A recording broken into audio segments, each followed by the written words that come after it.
see, or I witness in myself, and sometimes I witness in myself through other people, right?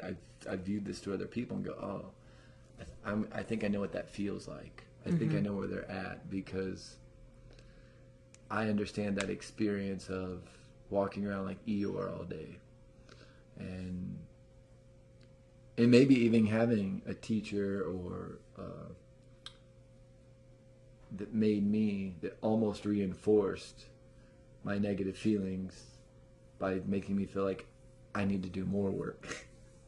Right? And again, that feels like repentance and church and condemning, not empowering to me. Mm-hmm. So how does that feel for Julie? Like, to think about when you do so much work that all it does is it seems to reveal those parts of you that you deem as less than or inappropriate, or... Well, I don't think that is a product of doing too much work.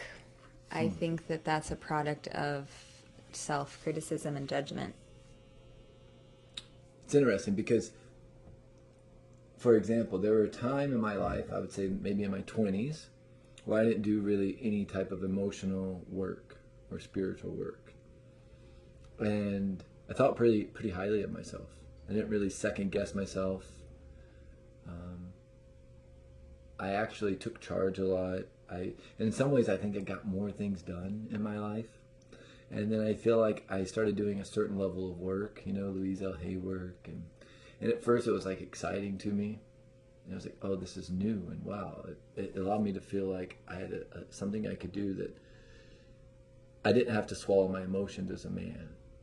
It was kind of freeing initially, like, oh. And so then as I moved more and more into like the holistic community, I kind of started feeling like, whoa, this isn't really empowering me. Mm-hmm. It's not empowering me. All this stuff that's being revealed or being said actually feels like weakness. It feels like it's slowing me down, or it's making me second guess myself and disconnecting me from parts of myself that I've never felt disconnected from. Even in some ways my intuition, because I had other people telling me while I was doing the work what was best for me. And because they were a spiritual teacher or a leader or, wrote a book or something, I thought, wow, they must be right, What I'm feeling must not be right, so I better second guess all my decisions. And like I said, I never experienced that before until I kind of moved into doing the work, right? And so it did feel imprisoning. It did feel like the approach I was taking and the people I was surrounding myself with had a real victim mentality. And I've never really considered myself to be a victim. I actually get angry at the idea of victimhood. And so I'd start feeling like a follower, and then I want to just be done. I want to completely detach because I don't see myself as being a weak follower. Mm-hmm. And I'll stop there. What do you think of that? I think that's your perception and experience. And I think that part of you needed to have that experience to learn something. Yeah, that's probably true, right? And I also believe that there's a lot of really weak fucking people in our community that they do the work as a way to avoid moving forward in life. They do the work and they start doing this type of emotional, mental, physical, spiritual, intuitive, whatever, nutritional work, just so, I feel like sometimes a holistic community is a way for healthy people to punish themselves in an appropriate manner. Oh yeah, I totally agree with you, but you wouldn't know that had you not been in that community and had that experience. You wouldn't be able to even speak to that issue had you never... Oh, right. But okay, I just felt like I heard you saying something different. I felt like I heard you saying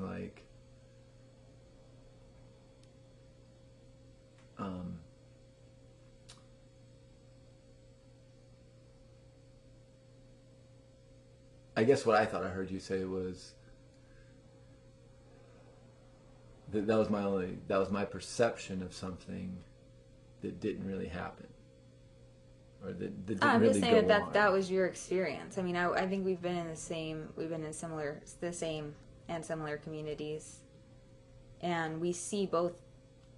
I mean, I agree with you as far as like what you see, but your experience and the level of emotion that you have around it, I just don't, like, I don't necessarily understand it. Right. You know, even your anger at victimhood, I wonder what that's about. I'm very curious about that. And so, boom. But it doesn't. Pause. Can we pause? Yeah. Can we pause right there? And so that's what I'm talking about. That's a really great example, because for me that feels like, how far do you want to question the anger behind my victimhood, right? Because I get where you're coming from, and there's a part of me that says, okay, maybe I need to look deeper and ask the question behind the question. So what am I really angry about when it comes to victimhood? Or what does victimhood mean to me? Well, then, okay, some response comes up. And I go, well, what does that mean? And all of a sudden, now I've spent 4 fucking hours asking questions behind questions instead of going out and participating, like we talked about earlier, being a aware participant in my experience. Instead, I've sat here on the fucking couch for 4 hours asking questions about why I'm angry at my victimhood, and isn't that all stories I'm coming up with anyways? And how many questions deep do I go before I stop? Well, I guess it depends on how connected you feel you are to your intuition and how valuable that is to you. I mean, I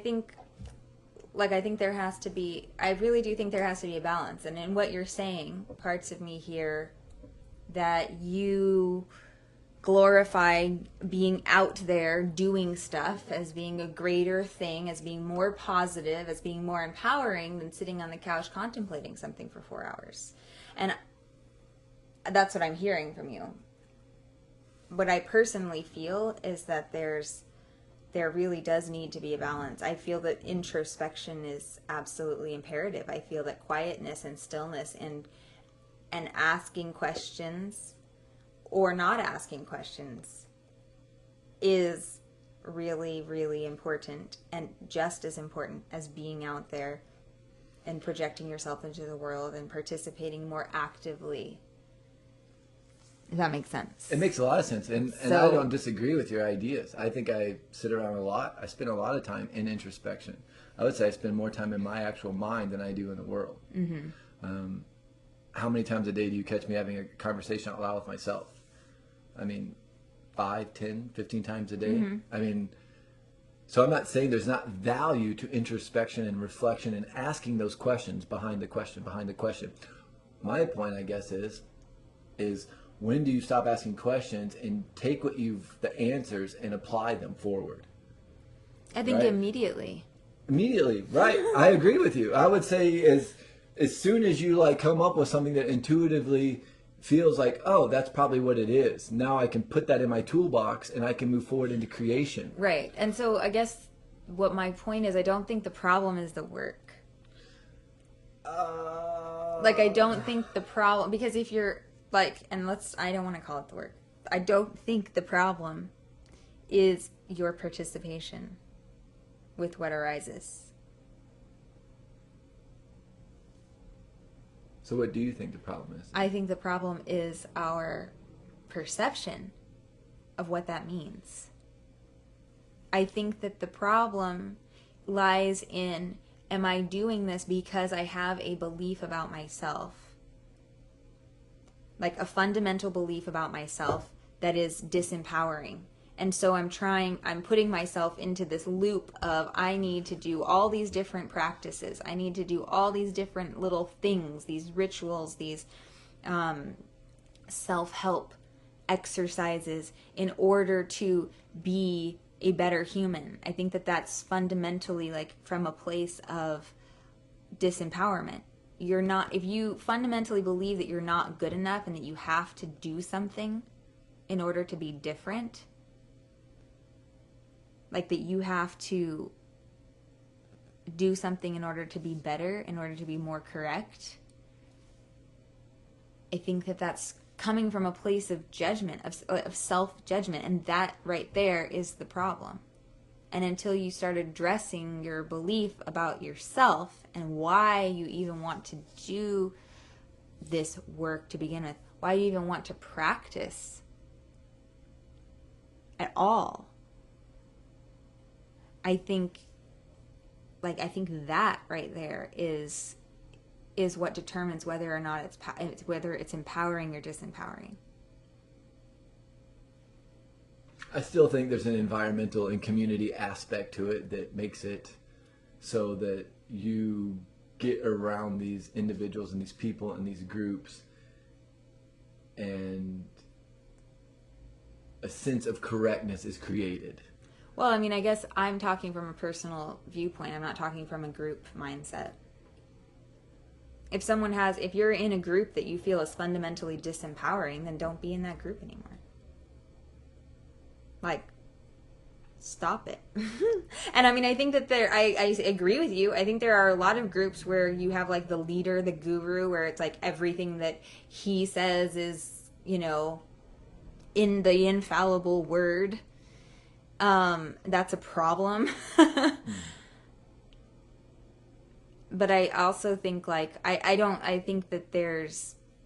think that it comes from an individual viewpoint. I think that it's our responsibility to find where, like, if I recognize I am being, and I say that with like air quotes, disempowered, because I don't think that that's really, I think that lies within my personal responsibility. I disagree with you, though. See, we're going to disagree on this. Okay. Because I think... So to me, though, okay, so continue and then I'll... Because there are emotional vampires. There are energetic vampires. There are people and places and things like fucking marketing, I think is a good example of this, that just bombard you all day long and disempower you and push you off of course and tell you how you're supposed to act and think. I mean, going to school for sociology, I think is one of the worst things I could have ever done to myself. And as much as I love it, I fucking love culture, anthropology, sociology. I believe that the way it's taught, it actually imprisons you, and it starts having you segregate people by their race, their color, their gender, their sexual preference. And I think that, all day long, if you're incrementally being like bombarded by all of these ideas, then it is really, really easy for individuals to become disempowered, to start doubting themselves and doubting what they believe. I mean, I think that there's teachers, gurus, academic people, marketing that are just passively, subtly have this like subtle gaslighting that's taking place non-stop. You're being told what to do, what to think, what to feel, and we wonder why everyone feels fucking disconnected. And then you go into a community, or you try to start doing this type of practices and growing yourself and listening to yourself and following your intuition. And then even in that community, you start feeling a sense of, well, this is right and this is wrong, and you should talk this way and you shouldn't talk that way, and you should wear this type of clothing and eat this type of food. I think those things, again, now here I am trying to leave one community to another community so that I can, quote unquote, have a better practice or become more self-aware or be more, step into that place where my choices are more free. But yet here I am again coming up against with an idea of correctness. And I agree wholeheartedly with you. Correctness is an individualistic idea. But I think it takes a certain level of like all the pieces of you being pulled in so tightly that you're able to like stay on your course of correctness for you. And sometimes I think when you're a part of these different communities, self-help groups, programs, blah, blah, blah, right? That it's easy for those things to become more imprisoning than they are empowering. Yeah, when you're talking about the work as a social construct. But we're social beings. Okay, yeah, but... And I've even had individuals, say, like, you can only do so much of this on your own. You need someone to do the rest with. I need someone to, like, right? I can, like,